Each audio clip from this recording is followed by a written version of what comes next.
Kalau buat pasukan staf tidak benar, tapi untuk kelas pimpinan bisa jadi.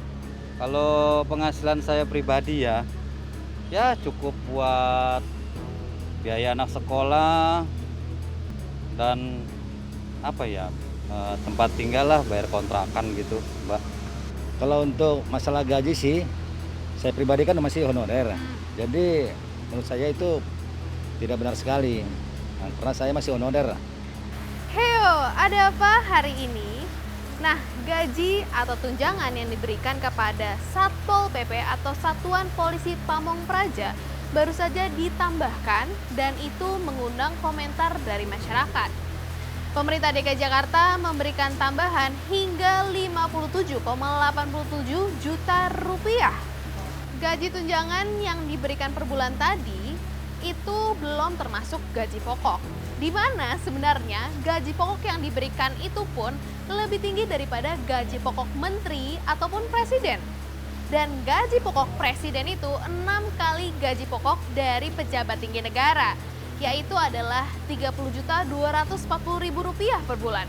Penambahan tunjangan ini tertuang dalam peraturan gubernur yang merupakan perubahan dari Pergub nomor 19 tahun 2020 mengenai TPP. Jadi penasaran nggak sih apakah benar tunjangan yang diberikan sebesar itu? Dan apa alasan dari penambahan tunjangan yang diberikan? Nggak bener dong, gaji PNS itu di seluruh Indonesia itu sudah diatur oleh Kementerian Keuangan.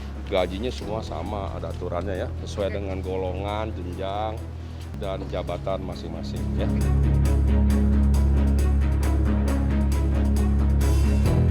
Seperti yang disebutkan bahwa tunjangan yang diberikan kepada Kepala Satuan Satpol PP sebesar Rp57.870.000. Sementara Kepala Satuan Polisi Pamong Praja tingkat kecamatan mendapat Rp26.190.000.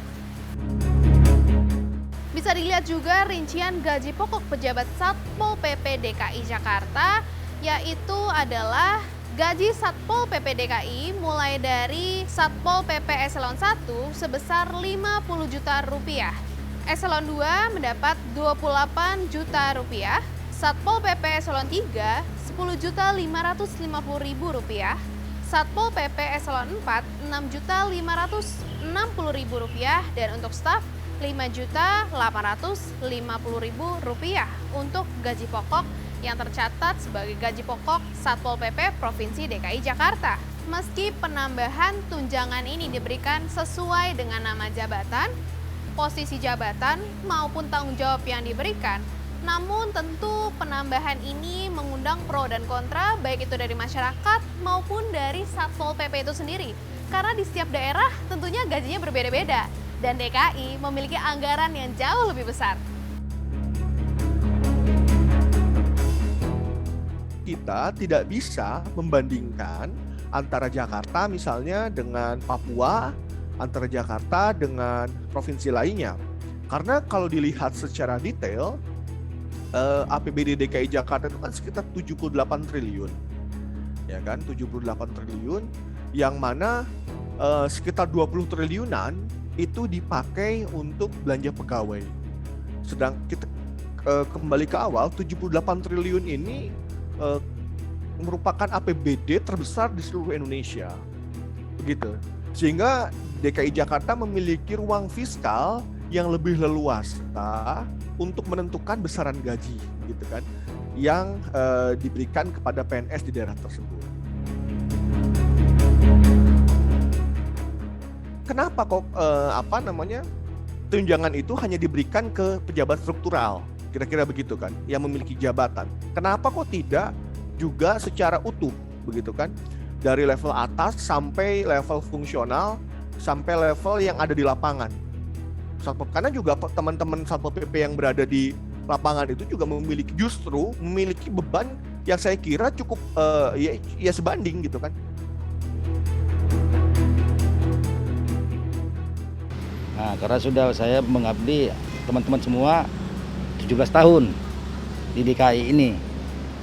Dan kebetulan juga saya kemarin itu ikut di Satgas Covid bagian pembungkus jenazah ataupun yang merawat jenazah Covid selama 18 bulan. Jadi harapan kami sih para honorer se-Indonesia khususnya buat Pol PP harapannya kita segera diangkat jadi CPNS. Tentu pekerjaan Satpol PP dalam mengamankan atau menertibkan wilayah sekitar bukanlah suatu hal yang harus kita diskreditkan.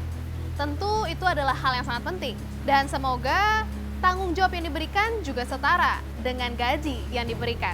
Jika ada pendapat ataupun komentar mengenai gaji yang diberikan ini atau kalian mungkin masih honorer atau bekerja sebagai ASN, boleh taruh pendapat kalian di kolom komentar di bawah ini. Jangan lupa saksikan Ada Apa Hari Ini setiap hari Selasa sampai Jumat hanya di Tempo.co.